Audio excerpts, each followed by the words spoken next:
Bien-aimés frères et sœurs dans le Seigneur, c'est avec joie et avec crainte que je salue chacun de vous, vous remerciant de cette confiance renouvelée chaque fois et de cette fidélité que vous affichez à nos émissions. Nous savons que vous êtes nombreux à nous suivre et nous avons beaucoup de témoignages qui témoignent que réellement il y a beaucoup qui apprécient la parole de Dieu, qui apprécient nos émissions. Que Dieu bénisse pour cela, parce que dans ces émissions, nous ne voulons vous dire rien que la vérité. Et ainsi que la grâce du Tout-Puissant repose sur chacun de vous, et que vous puissiez réellement, comme le Seigneur dit, que si vous demeurez dans ma parole, et que ma parole demeure en vous, vous finirez par connaître la vérité. Et la vérité vous affranchira. Et par contre, il y a des gens qui vont, comme il est écrit dans 2 Timothée chapitre 3, verset 7 un peu plus bas, qu'il y aura des gens qui vont apprendre toujours, mais n'arriveront jamais à la connaissance de la vérité. Parce que cette grâce ne leur a pas été donnée de connaître le mystère du royaume. Ainsi que la bénédiction du Tout-Puissant repose sur chacun de vous, que la grâce du Tout-Puissant soit sur chacun de vous, et la grâce est grâce pour quiconque la reçoit pour grâce, quiconque se confie dans le Seigneur pour qu'il puisse expérimenter le salut de son âme. Ainsi, si la parole de Dieu que vous avez reçue ne vous apporte pas le salut, alors c'est qu'elle n'a pas atteint le but pour lequel elle a été envoyée. Ainsi, je salue chacun de vous, quelle que soit votre communauté, quelle que soit votre coloration spirituelle, quelle que soit votre appartenance spirituelle, que vous soyez même non-chrétien. Je vous dis simplement que Dieu vous aime. Il n'y a qu'un seul Dieu qui est créateur de tout homme sur la terre. Satan a multiplié plusieurs adorations, mais je peux vous dire qu'il n'y a qu'un seul Dieu qui a fait que tous les hommes, quel que soit l'endroit où ils sont, puissent le chercher en tâtonnant. Et c'est écrit si vous êtes avec moi dans cette introduction, dans Actes chapitre 17, voilà comment Paul, parlant aux Athéniens, voilà ce qu'il leur dit à propos de ce Dieu que nous devons chercher en tâtonnant. Et il est dit, de verset 24 jusqu'au verset même 28, il est dit, jusqu'au verset 28, il dit, le Dieu qui a fait le monde et tout ce qu'il s'y trouve, étant le Seigneur du ciel et de la terre, n'habite point dans des temples faits de mains d'hommes. Il n'est point servi par les mains humaines, comme s'il avait besoin de quoi que ce soit. Lui qui donne à tous la vie, la respiration et toutes choses. Il a fait que tous les hommes, quels que soient les continents, quelle que soit la couleur, sortis d'un seul sang, habitent sur toute la surface de la terre, ayant déterminé la durée des temps et les bornes de leur demeure. Et il a voulu qu'ils cherchent le Seigneur, vous comprenez, et qu'ils s'efforcent de le trouver en tâtonnant, bien qu'il ne soit pas loin de chacun de nous. Car en lui, uniquement en lui, nous avons la vie, le mouvement et l'être. C'est ce qu'ont dit aussi quelques-uns de vos poètes. De lui, nous sommes la race. Ainsi, mes bien-aimés frères, mes bien-aimées sœurs, ne vous confiez pas dans vos communautés. Aucune communauté ne peut vous sauver. Aucune communauté ne peut vous communiquer la vie. Un seul peut communiquer la vie, comme la Bible dit que le premier Adam, dans 1 Corinthiens chapitre 15, verset 45, le premier Adam, quand Dieu a soufflé dans ses narines, le souffle de vie, est devenu une âme vivante. Mais le dernier, qui est le deuxième, mais le dernier aussi, est devenu un esprit vivifiant, celui qui communique la vie. Ainsi, je vous dis merci d'abord pour vos soutiens, pour vos contributions à ces émissions. D'abord par vos prières, vous priez pour nous, que le bénisse pour cela. Pour vos soutiens matériels, il y en a qui envoient leurs contributions matérielles en argent, pour que nous puissions payer ces émissions, que nous puissions les réaliser. Que Dieu bénisse pour cela. Et ce que vous faites pour son œuvre, Dieu vous le rendra en centuple. Et parce que c'est ce qu'il a promis. Et ainsi, quel que soit l'endroit des émissions vont vous atteindre, qu'il soit pour vous une grande bénédiction. Aimez-nous plutôt comme nous vous aimons. Et portons-nous chacun dans son cœur. Et quand l'amour s'élance, la grâce va surabonder. Ainsi, merci beaucoup. Cramponnez-vous Nous allons encore une fois, oh, ces pages insondables, ces pages merveilleuses de sa parole, et nous avons confiance que le Seigneur va nous parler, parce qu'il a promis cela. Et chaque fois que nous sommes autour de sa parole, il ne manque pas de nous bénir. Regardez sur le chemin de Maüs, quand Cléophas et son ami parlaient de lui, parce qu'il parlait de lui, il est venu se joindre à eux, il a marché avec eux, et au bout du voyage, il s'est révélé à eux. Et si toi aussi, tu parles de lui dans ta maison, pas tout le temps de la politique, des choses de ce monde, parle de lui, parle de Jésus, et il ne manquera pas de venir à toi, il ne manquera pas de te bénir. Ainsi, cramponnez-vous dans vos fauteuils, prenez vos bics, prenez vos crayons, ayez l'amour de la vérité, et Dieu va se révéler à vous. Nous sommes en train de parler de ce message, le message biblique du temps de la fin. C'est la voix de Dieu dans ces derniers jours. Et Dieu n'a pas plusieurs voix, il n'y a qu'une seule voix. Et cette voix s'adresse à tout homme sur la terre. C'est le dernier avertissement que Dieu lance à tout homme sur la terre pour que tout homme puisse se repentir. Comme il est écrit toujours dans Actes chapitre 17, verset 30, il dit que Dieu, sans tenir compte des temps d'ignorance, annonce maintenant à tous les hommes, en tout lieu, qu'ils ont à se repentir. Et c'est le dernier message. Et ce message n'est pas venu d'une communauté. Ce message n'est pas venu d'un séminaire, d'une faculté de théologie. Ce message, écoutez-moi bien mon frère, ma soeur qui me suit, ce message, c'est la parole de Dieu révélée pour cette heure, qui est descendue du trône de miséricorde et qui est venue sur la terre afin que tout homme puisse être sauvé. Comme il est dit dans Jean chapitre 1er, regardez à propos de Jean, qui était le messager de Dieu pour son temps. Regardez ce qu'il dit de Jean dans Jean chapitre 1er, je parle de Jean-Baptiste, au verset 6 jusqu'au verset 9, il dit, il y eut un homme envoyé de Dieu, son nom était Jean.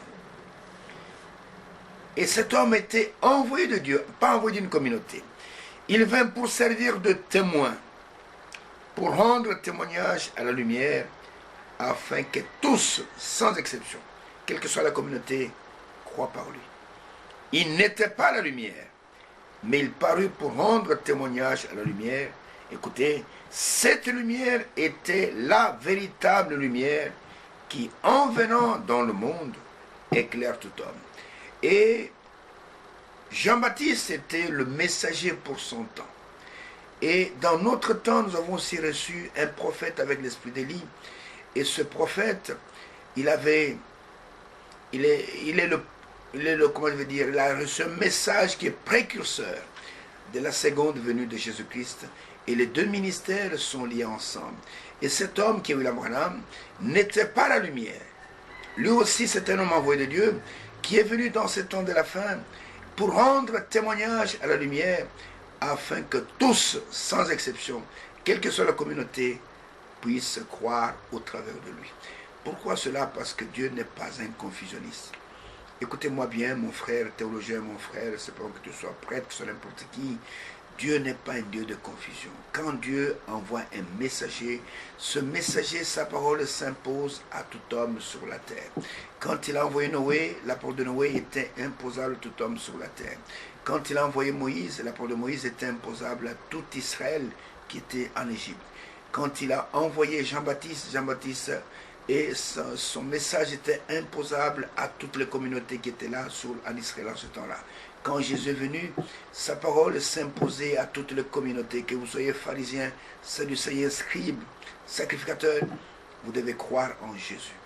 Et nous voyons que beaucoup ne comprennent pas cela. Ils pensent que ce message, c'est une secte, une nouvelle secte qui est apparue comme ça. Ce n'est pas vrai. Ce message, c'est la voix de Dieu révélée dans ces derniers jours. Et nous voyons que nous parlons de ce message révélé pour cette heure, ce message que Dieu a préparé pour ceux qu'il a connus d'avance, afin qu'ils puissent marcher dans la lumière, tel qu'il est écrit dans Ésaïe chapitre 60, et le verset 3, il est dit « Lève-toi et sois éclairé ». Je sais que beaucoup de prédicateurs se réfèrent à ce passage, mais entre nous, ils ne savent pas de quoi ils parlent. Lève-toi et sois éclairé, car ta lumière, c'est ta lumière à toi. C'est la lumière de l'épouse, ce n'est pas la lumière des communautés. Car ta lumière arrive.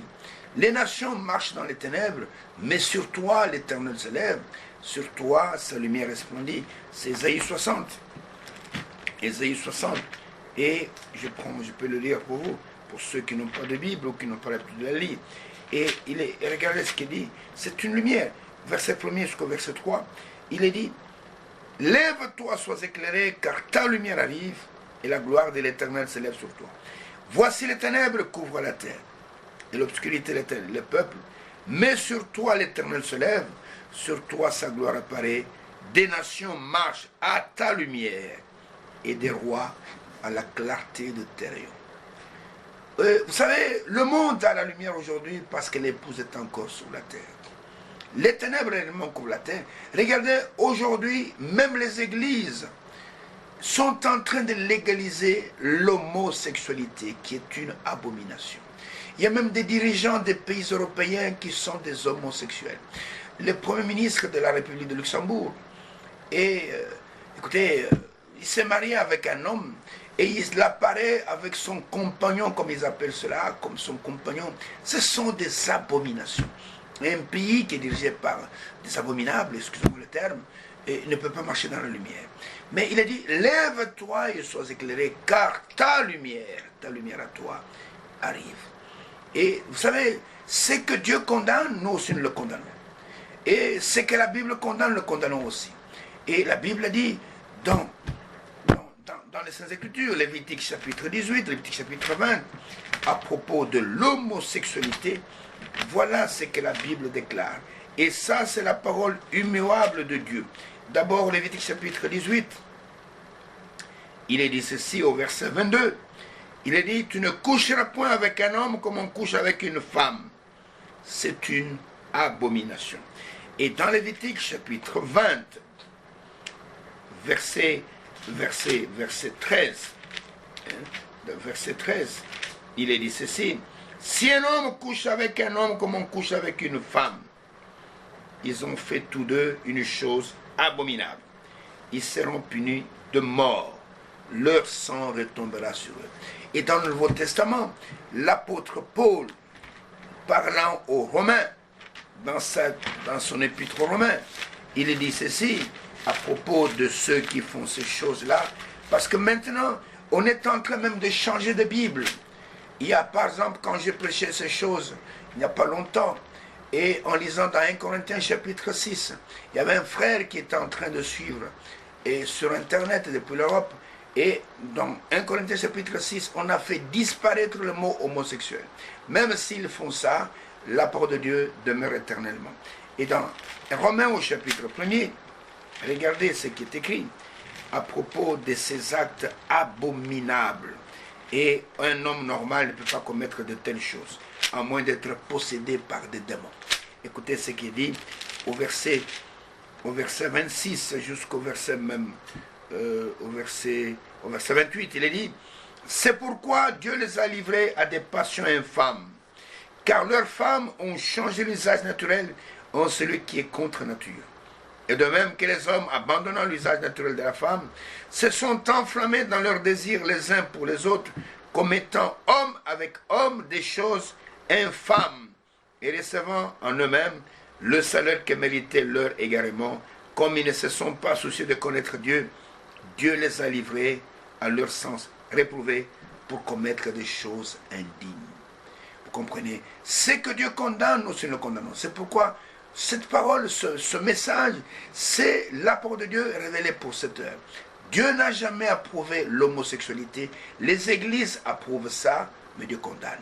En l'an, je crois, 2000, je ne sais plus encore, c'était en 2009 ou 2011, et vous pouvez trouver ça sur Internet. Et l'église luthérienne aux États-Unis, à Indianapolis, avait opté pour l'homosexualité. Ils ont voté pour l'homosexualité. Dernièrement, j'ai vu sur Internet, l'église protestante de Norvège a voté à main levée pour l'homosexualité. Et quand ils ont voté cela aux États-Unis, Dieu a envoyé une tornade est venue du fond des montagnes et s'avançait. Elle est entrée dans Indianapolis, elle est allée tout droit jusque là où était le siège, la cathédrale où on avait voté l'homosexualité. Il a arraché le clocher Et les gens ont écrit dans le journaux, l'église luthérienne opte pour l'homosexualité et Dieu envoie une tornade. Est-ce que vous comprenez? Et vous devez comprendre que Dieu, il est dit dans Malachie chapitre 3 verset 6, je suis Dieu et je ne change pas. Et dans le Nouveau Testament, Hébreux chapitre 13 verset 8, il est écrit Jésus-Christ est le même, hier, aujourd'hui et pour toujours.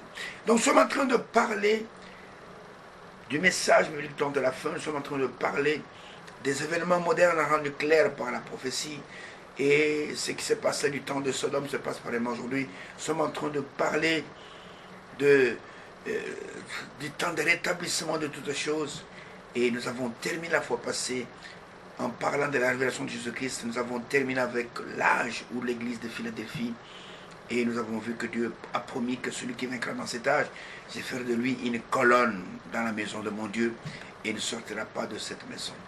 Mais dans cette émission, nous n'avons pas voulu aller tout droit à l'église de Laodicée, qui est la dernière. Parce qu'après Laodicée, il n'y a plus rien, il ne reste que l'enlèvement. Et nous voyons que entre Laodicée et Philadelphie, il y a une brèche que Dieu a créée. Et c'est de cela que nous allons parler aujourd'hui. Nous allons parler de l'an 1906. 1906 et de ce qui s'est passé en cette année-là.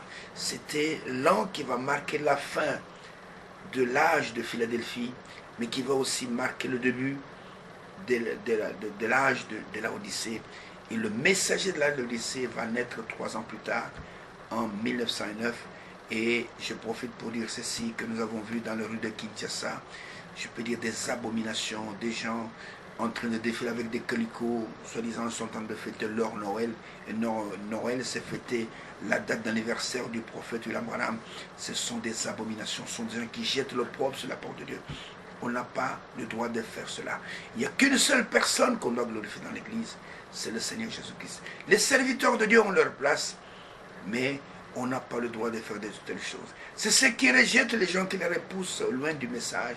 Ils disent, écoutez, ces gens-là, ils adorent un homme qu'on appelle Branham. Nous, on n'adore pas un homme qu'on appelle Branham. Nous adorons le Seigneur Jésus-Christ. Si vous doutez de cela, venez là où nous adorons, là où nous prions, et vous allez voir que nous prêchons la Bible comme les apôtres l'ont prêché. Nous prêchons la divinité comme ils ont prêché. Nous prêchons le baptême comme ils l'ont prêché. Nous n'adorons pas. Nous n'avons pas d'autre divinité. Parce que la Bible dit que nous savons que le Fils de Dieu est venu et qu'il nous a donné l'intelligence pour connaître le véritable. Nous connaissons le véritable. Et nous sommes dans le véritable, en son Fils Jésus-Christ. C'est lui, pas quelqu'un d'autre, qui est le Dieu véritable et la vie éternelle. Petits enfants, gardez-vous des idoles. Vous pouvez lire cela dans 1 Jean chapitre 5, verset 20, verset 21. Et ça, c'est la vérité de Dieu immuable. Quiconque croit autre chose, quiconque croit que Branham est Dieu, il est simplement possédé par des démons. Parce que la Bible dit, Colossiens chapitre 2, verset 9, que la plénitude de la divinité, quand la plénitude, c'est que c'est complet, il n'y a rien qu'on peut retrancher, il n'y a rien qui reste. La plénitude habite corporellement, pas habiter, mais habite, même pendant que je vous parle ici, corporellement en Jésus-Christ. Et nous voyons que des gens séduits par des démons et jettent l'opprobre sur la porte de Dieu en racontant n'importe quoi. Ils sont là avec des photos de William Branham, d'autres sur leur poitrine. Et regardez, je vous lis ce passage, et Colossiens chapitre 2, verset 9. Car en lui, en Christ, habite corporellement. Habite, ce n'est pas habiter, non. Il y en a qui disent, écoutez, le temps de Jésus est passé. Mais ici dit, habite, même pendant que je lis ici, habite corporellement toute la plénitude de la divinité. Nous devons respecter Dieu, nous devons respecter sa parole. Ainsi, nous allons voir qu'entre les deux âges, Dieu va ouvrir une brèche et que je vais appeler le réveil d'Azusa. Le réveil d'Azusa, ce réveil s'est passé à la côte ouest des États-Unis. Oh, pour certaines personnes ne connaissent pas cela. Et Pourquoi cela s'est passé à la côte ouest des États-Unis? Parce qu'il y a une écriture. C'est dans Zacharie chapitre 14. Zacharie chapitre 14, verset 7. C'est une prophétie à laquelle Frère Branham se référait tout le temps en rapport avec son ministère. Ce sera un jour unique connu de l'Éternel et qui ne sera ni jour ni nuit, mais vers le soir, la lumière paraîtra. J'insiste bien, mais vers le soir, la lumière paraîtra. Et je voudrais vous faire remarquer ceci, que le soleil au temps du soir se trouve à l'ouest. Le soleil le matin s'élève à l'est et pendant la journée le soleil voyage.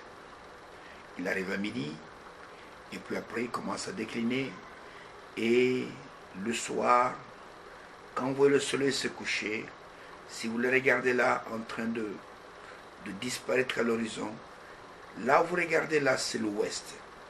Mais le matin, quand il est en train de se lever, si vous voyez, très tôt matin, vous voyez le soleil en train de se lever, soyez-en sûrs et certains que là, c'est l'est que vous voyez là-bas. Et la Bible dit que vers le soir, la lumière paraîtra. Quand le soir de l'humanité, le soir du jour de grâce, va arriver, le soleil sera à l'ouest. Israël représente l'Orient. Israël représente l'Est. C'est-à-dire que le soleil se levait à partir de l'Est, à partir d'Israël. De la même manière que la Bible dit que de Sion sortira la loi, mais de Jérusalem en Israël sortira la parole de Dieu. Et c'est par Jérusalem que tout a commencé. C'est par Jérusalem que la première prédication de l'Évangile a commencé. C'est par Jérusalem que l'effusion du Saint-Esprit a commencé. C'est par Jérusalem que l'Église a vu le jour. Et l'Église, je peux dire, la lumière va voyager, la lumière va traverser l'Europe, la lumière va traverser la France, elle va traverser l'Angleterre, elle va traverser l'Écosse, elle va traverser l'Allemagne. La lumière, au temps du soir, va se retrouver à l'ouest de l'ouest, c'est-à-dire aux États-Unis d'Amérique. Tout cela est conforme aux Saintes Écritures. La lumière va se retrouver à l'ouest de l'ouest. C'est pourquoi Dieu va allumer un feu à partir de l'ouest des États-Unis en 1906. Et Dieu est tellement extraordinaire. Regardez, et que Dieu prend des choses viles pour confondre les choses, pour confondre les gens de ce monde. Et cette lumière, où se réveille, Dieu va l'allumer à l'extrême ouest des États-Unis, vraiment à l'ouest des États-Unis, dans une ville qu'on appelle Los Angeles. C'est en espagnol. C'est-à-dire, ce sont les anges, Los Angeles, Los Angeles. Et c'est dans cette ville que Dieu va allumer le feu.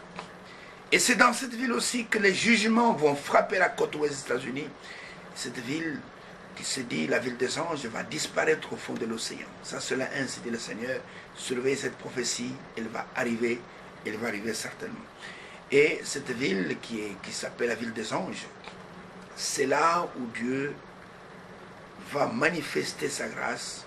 Il va allumer un feu qui va s'étendre dans le monde entier, à Los Angeles, aux États-Unis d'Amérique, et juste non loin de cet océan qui est l'océan de l'extrême ouest, l'océan Pacifique. Nous avons l'océan Indien, nous avons l'océan Pacifique, c'est là où nous sommes nous, ici en RDC. Nous sommes au bord de l'océan Atlantique. Quand vous allez à Mwanda et vous allez à Banana, ce que vous voyez là-bas, c'est l'océan Atlantique. Mais entre nous et les États-Unis, il y a l'océan Atlantique. Mais si vous dépassez les États-Unis, vous allez à l'extrême ouest, vous tombez là maintenant sur l'océan Pacifique. Je suis arrivé jusqu'à là, j'ai eu l'occasion de toucher ce tour de l'océan Pacifique. C'est l'extrême ouest de l'ouest. Vous arrivez là-bas. Et nous voyons que Dieu va manifester sa grandeur. Et Dieu va allumer un feu de réveil. Et ce feu va balayer le monde entier comme je vais vous le montrer. Et regardez ce qui est écrit dans 1 Corinthiens au chapitre 1er. 1 Corinthiens au chapitre 1er et du verset 26 au verset 31. Voilà ce qui est écrit. Il est dit, considérez frères, que parmi vous qui avez été appelés, il n'y a ni beaucoup de sages, selon la chair, ni beaucoup de puissants, ni beaucoup de nobles. Mais Dieu a choisi les choses folles du monde pour confondre les sages. Dieu a choisi les choses faibles du monde pour confondre les fortes. Et Dieu a choisi les choses viles du monde et celles qu'on méprise, celles qui ne sont point, pour réduire à néant celles qui sont, afin que personne ne se glorifie devant Dieu. Or, c'est par lui que vous êtes en Jésus-Christ, qui par la volonté de Dieu a été fait pour nous sagesse, justice, sanctification et rédemption, afin, comme il est écrit, que celui qui se glorifie dans le Seigneur. Dieu parfois prend des choses viles, des choses faibles. Regardez dans tout l'Ancien Testament. Dieu prend parfois des choses qui semblent de néant. Et Dieu fait des grandes choses avec ces choses-là. Et regardez du temps des juges. Il y avait un certain Samson. Samson entouré par une armée de Philistins. Samson va ramasser quelque chose de simple, une mâchoire d'âne. Une mâchoire d'âne. Et Samson va fracasser 1000 crânes des Philistins avec cette mâchoire d'âne. Avec quelque chose de rien du tout. Et il y a des exemples comme ça. Regardez quelqu'un comme David. Quand Goliath a vu David, qui était encore un jeune homme, Goliath a méprisé David dans son cœur. Il dit, suis-je un chien pour que tu viennes en moi avec un bâton de berger, avec une fronde à la main.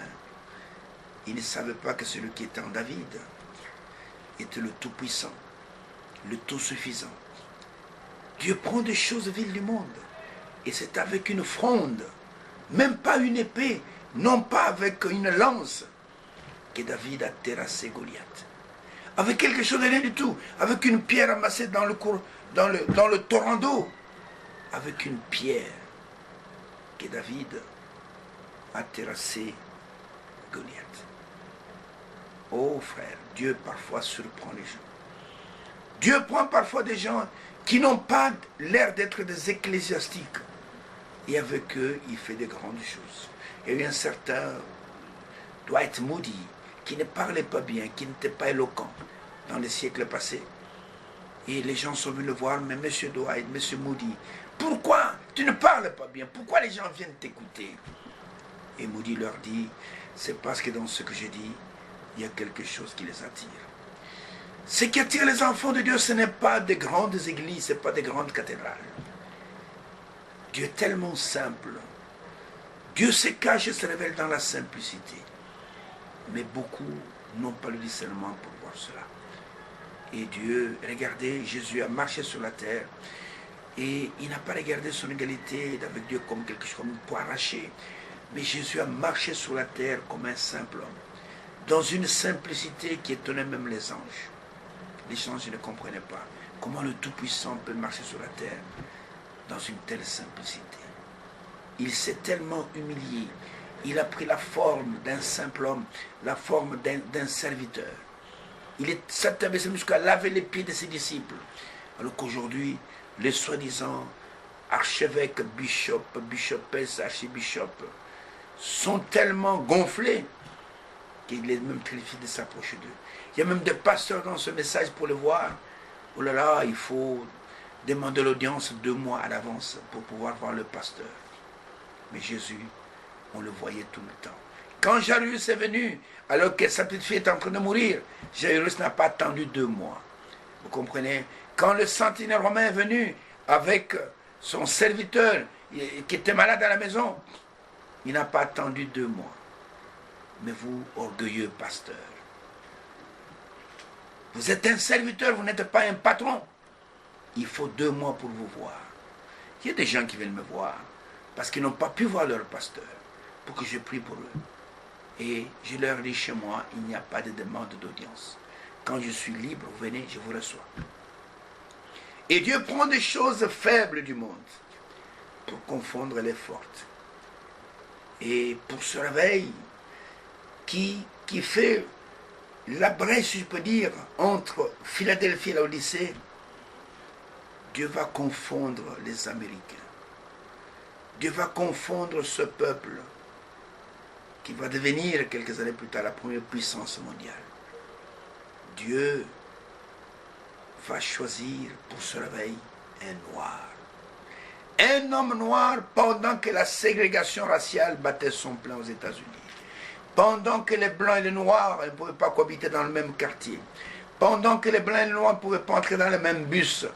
Pendant que les noirs ne pouvaient pas manger dans le même restaurant. Aujourd'hui, tu parles aux États-Unis, tout ça n'existe plus. Mais tu ne sais pas ce que c'est. Les noirs ont enduré aux États-Unis la ségrégation raciale. Pendant qu'il y avait le Ku Klux Klan, cet organisme qui tuait les noirs, qui les attrapait, qui les attachait à du bois comme des croix, on mettait le feu, on brûlait, on tuait des noirs. Et voilà que Dieu, pour allumer ce feu,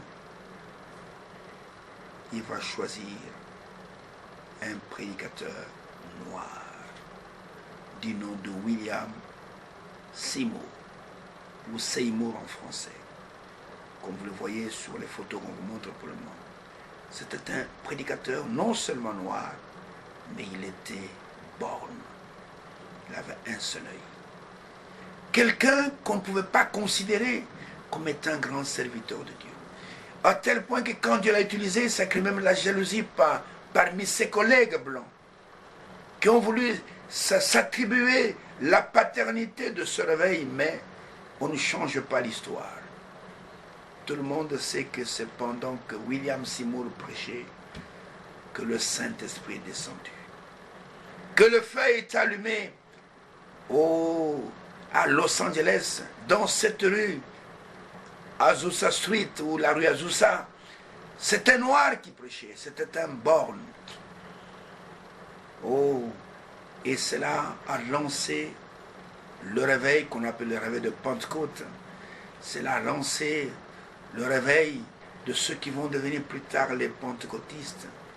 Mais ces pentecôtistes-là, eux, c'était la Pentecôte, c'était le réveil. Et après, il y a eu la dénomination pentecôtiste. Ça, c'est autre chose. Ça, c'est autre chose. Et Dieu, quand il a réveillé ce gens-là, et frère, le Saint-Esprit est descendu comme au commencement. Les gens tombaient par terre, confessaient leurs péchés. Ils se repentaient. Les larmes coulaient, d'autres même bavaient. Frère, on n'avait jamais vu cela depuis des années. Oh, ceux qui étaient sortis du réveil de John Wesley, c'était des gens qui étaient des méthodistes, qui marchaient maintenant avec la dénomination méthodiste. Maintenant, on a vu des gens maintenant tout à fait différents. Qui pleuraient leurs péchés, qui se roulaient par terre, mais qui étaient remplis du Saint-Esprit. Et ils s'élevaient, ils parlaient en langue, Et plus tard, la dénomination pentecôtiste va dire, écoutez, que l'évidence que vous avez reçu le Saint-Esprit, c'est le fait que vous parlez en langue, sans ces références à ce réveil-là. Et on a vu de nouveau, comme du temps de la Pentecôte, les dons de l'Esprit être ouvertement manifestés dans l'Église. Parce que Dieu a placé 9 dons dans l'Église. 9 dons. L'Église a 5 ministères de la parole, et les 5 ministères sont tous masculins. Il n'y a aucun ministère féminin. Mais dans les dons spirituels, la femme peut posséder le don. La femme peut parler en langue. La femme peut prophétiser. La femme peut aussi prier pour les malades. Les malades sont guéris. Et regardez, allons ensemble dans 1 Corinthiens chapitre 12. Regardez ce que l'apôtre Paul dit à propos des dons. Et faites attention. Et j'en profite pour dire que dans l'église du Dieu vivant, il n'y a pas de maison de dons. N'en déplaise à mes frères du message, entre guillemets, il n'y a pas de maison de dons.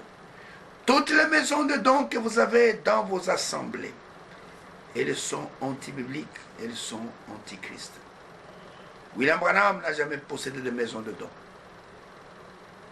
Et vous allez même à Jeffersonville, son fils qui est là n'a pas de maison de dons.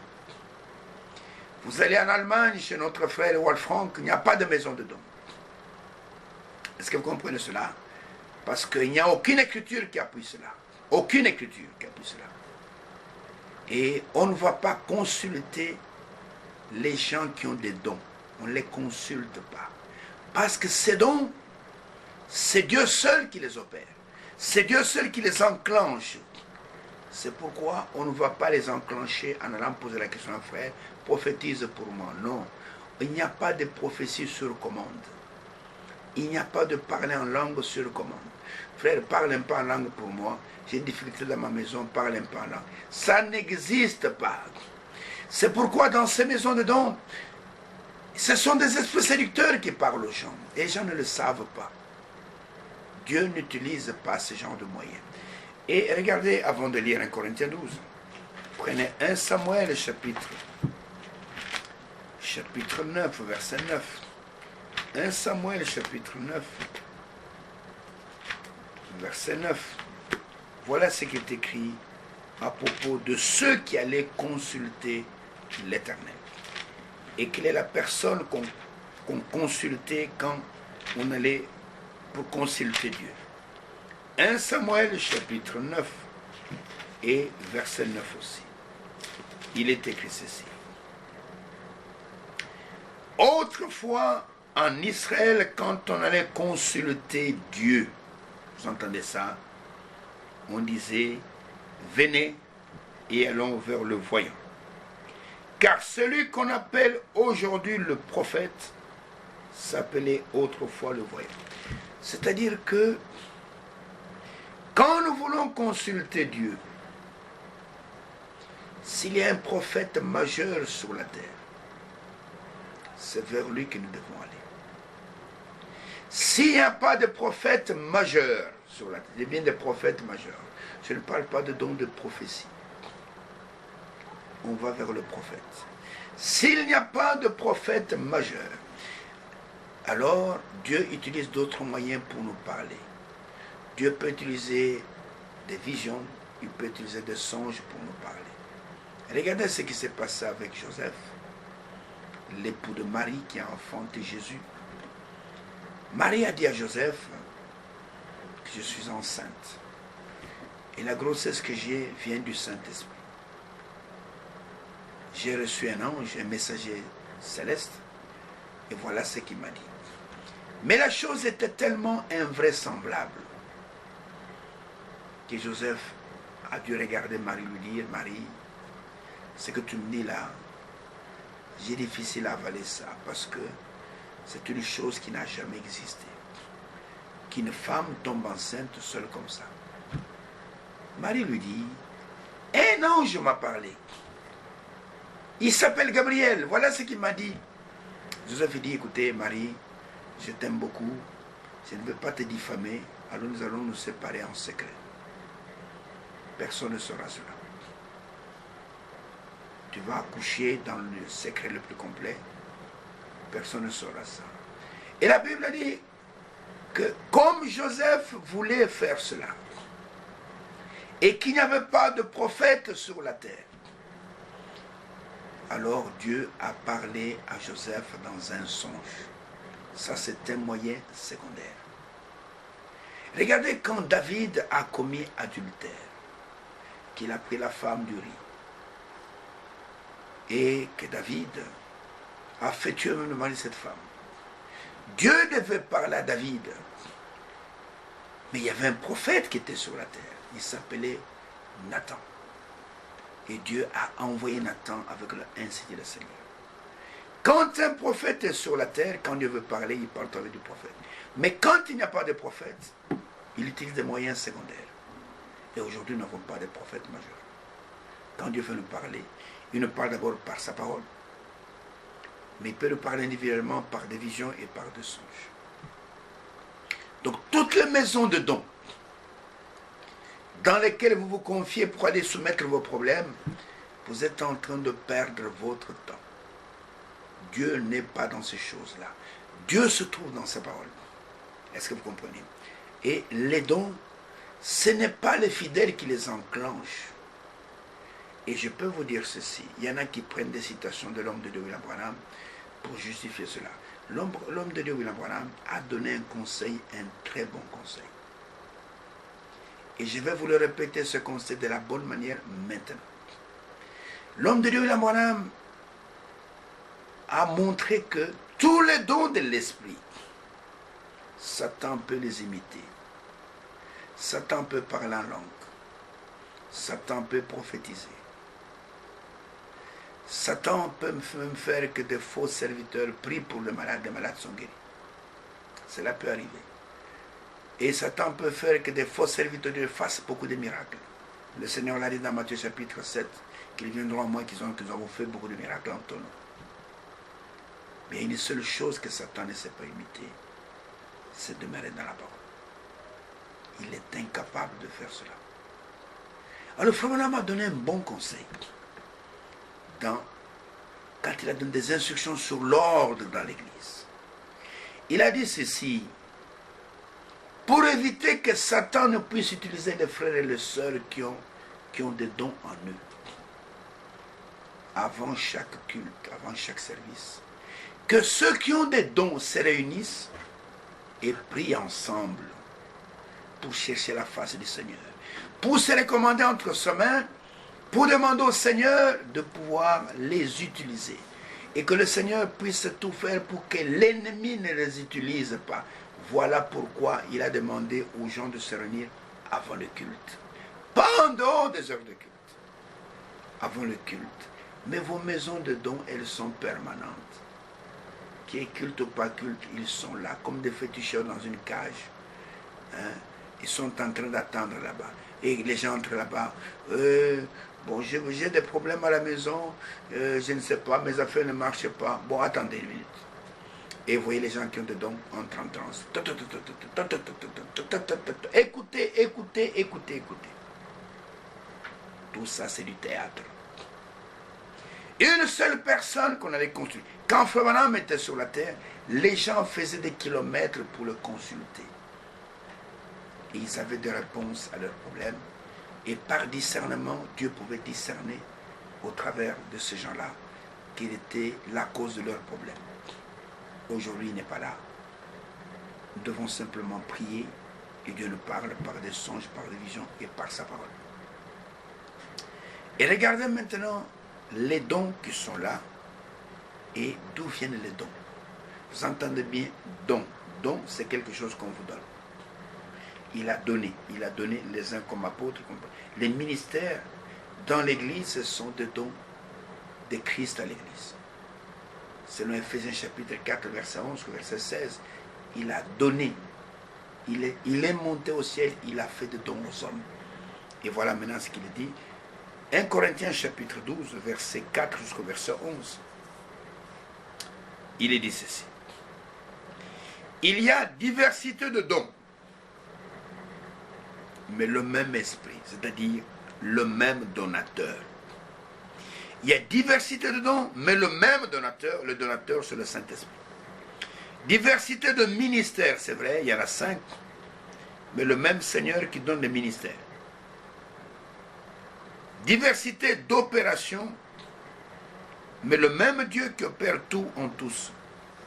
Écoutez, or à chacun, la manifestation de l'esprit est donnée pour l'utilité commune.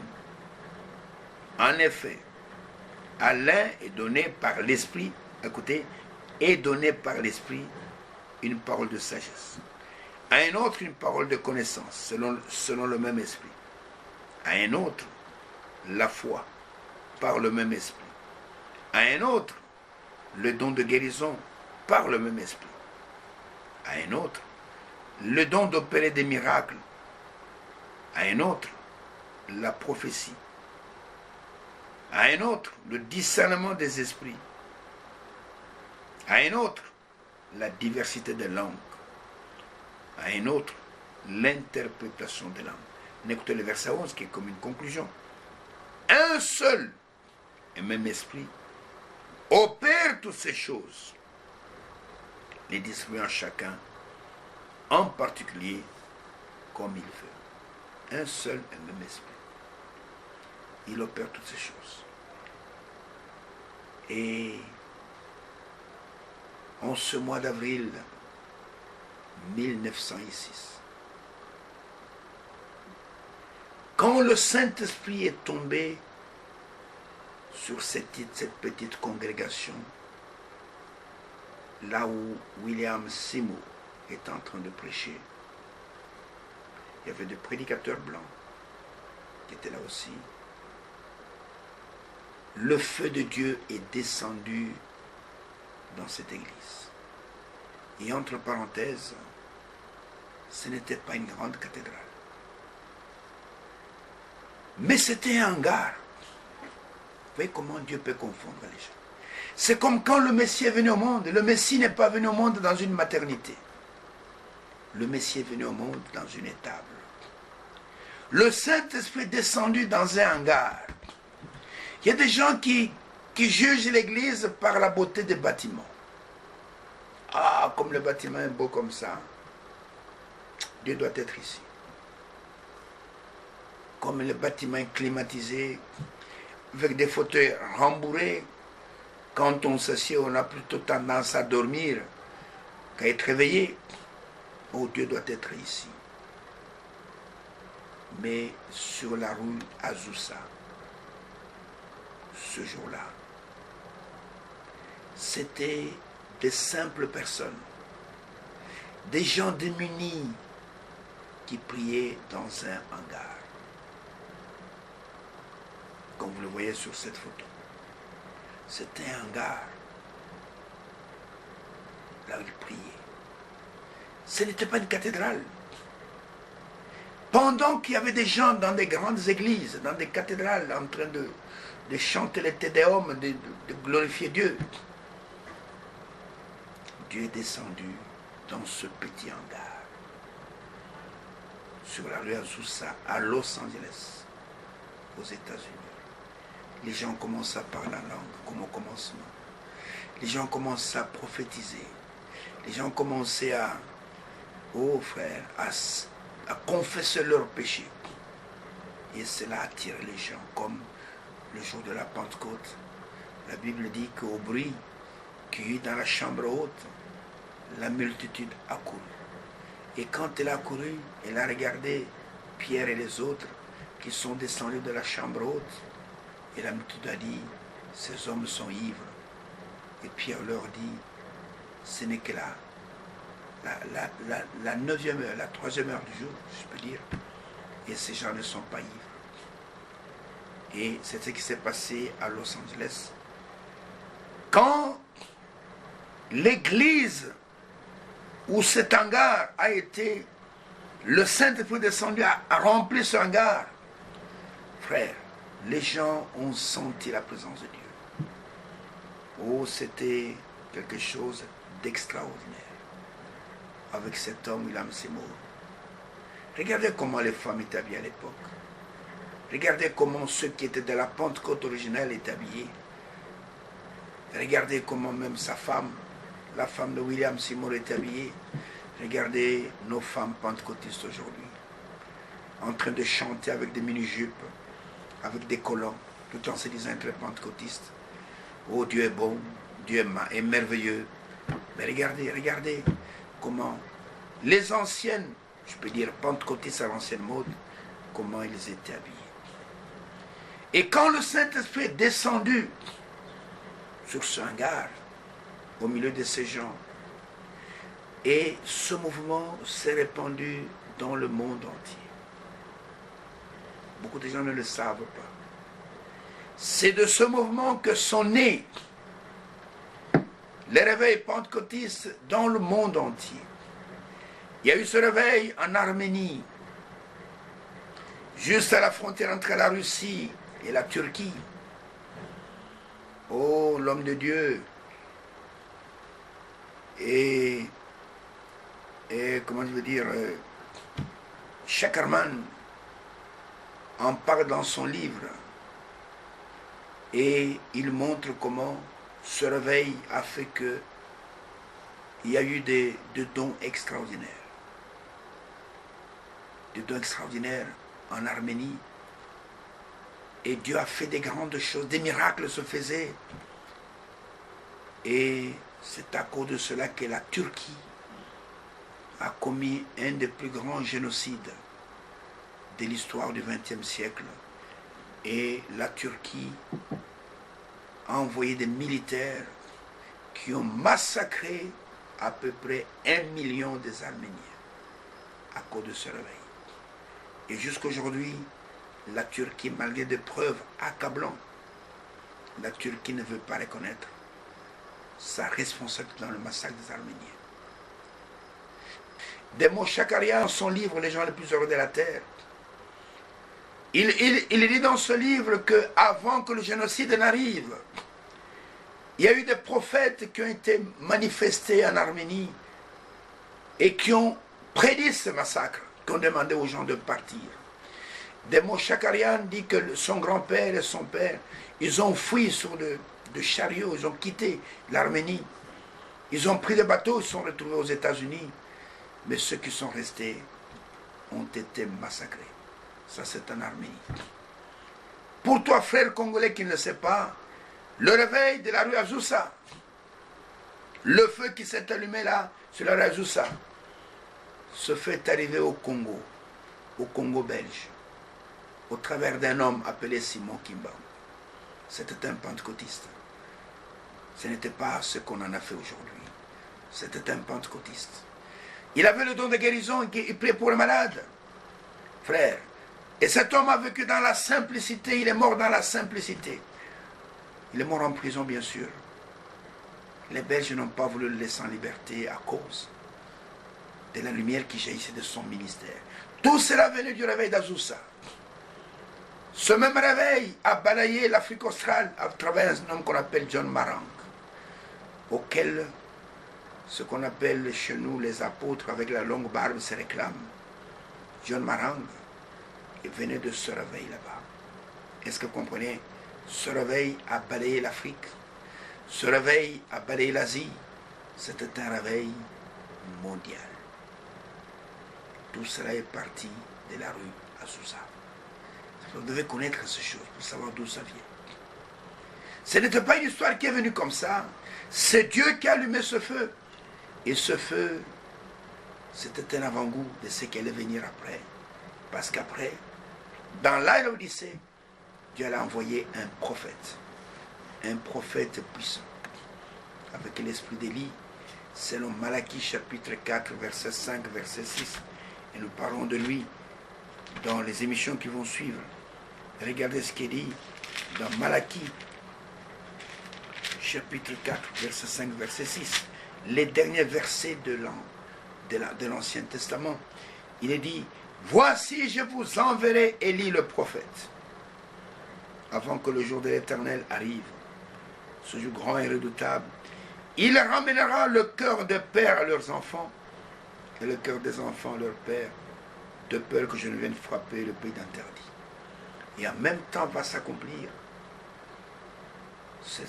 ce verset de Zacharie 14, verset 7, qu'au temps du soir, il y aura de la lumière.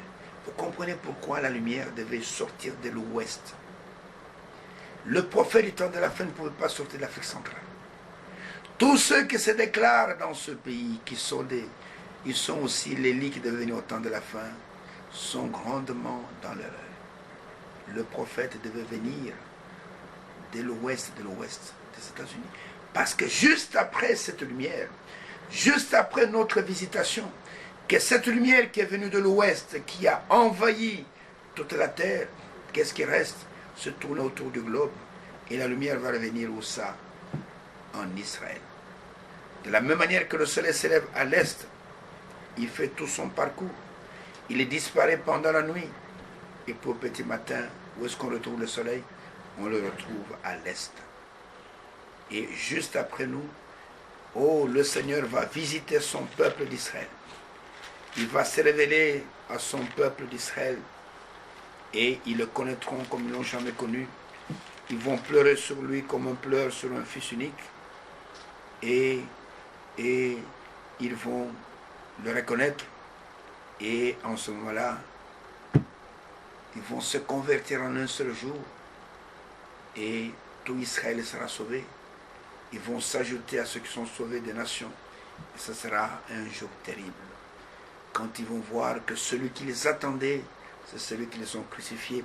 Regardez dans Romains chapitre 11, verset 1er, commençons par le verset 1er, il est dit ceci: j'ai dit donc, Dieu a-t-il rejeté son peuple comme certains le pensent?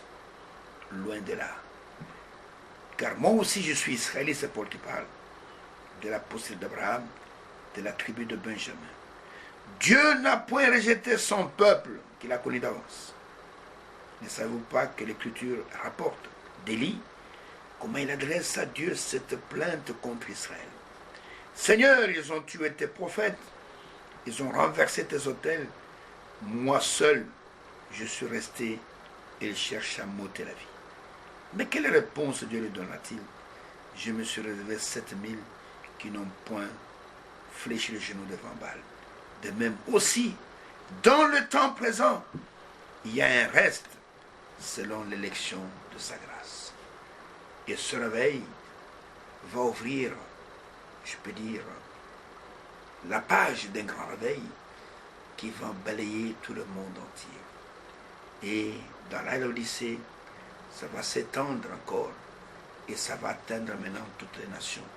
C'est là où la parole dit que cette bonne nouvelle du royaume sera prêchée dans le monde entier et ensuite viendra la fin. Vous comprenez? Cette bonne nouvelle sera prêchée dans le monde entier. Et William Seymour, par qui la chose est arrivée, il va mourir en 1922. Je peux dire dans l'anonymat, parce qu'on a voulu un peu, quelque part, le minimiser parce qu'il était noir. Mais Dieu ne fait exception de personne. C'est par cet homme de couleur que le réveil sur la rue Azusa a été allumé. Et tous ceux qui se réclament du mouvement pentecôtiste, ils doivent savoir qu'ils soient blancs, qu'ils soient jaunes, qu'ils soient chinois, qu'ils soient arabes, ils doivent savoir que c'est par cet homme de couleur que le feu a été allumé. William Seymour, il s'est endormi en 1922 après avoir servi le Seigneur. Et ceux qui étaient dans ce réveil-là, qui étaient des prédestinés, qu'est-ce qu'ils ont fait? Quand le messager de l'Odyssée va apparaître et qu'il sera né, nous allons parler de lui, en 1909, et qui va commencer son ministère, et quand il va commencer à prêcher, ils vont reconnaître la conduite de l'Esprit et ils vont emboîter le pas. Parmi eux, il y a ce vieux frère, le frère Bosworth, qui a emboîté le pas et qui a reconnu la continuité de l'œuvre de Dieu. Ainsi que le bénisse, aimer la parole de Dieu, nous sommes dans la continuité de l'œuvre qui a commencé pour la Pentecôte. Et nous croyons que si vous aimez le Seigneur, il finira par se révéler à vous. Ainsi, nous avons vu la brèche entre la Philadelphie et la Odyssée, Dieu voulant. Dans l'émission qui va suivre, nous allons ouvrir maintenant l'âge de la Odyssée, l'âge qui nous concerne. Et là, c'est la période contemporaine. Alors vous allez serrer vos ceintures parce qu'il y aura des choses très dures. Et j'espère que vous allez les recevoir. Que Dieu bénisse et je vous donne rendez-vous, si Dieu le veut, à l'émission prochaine.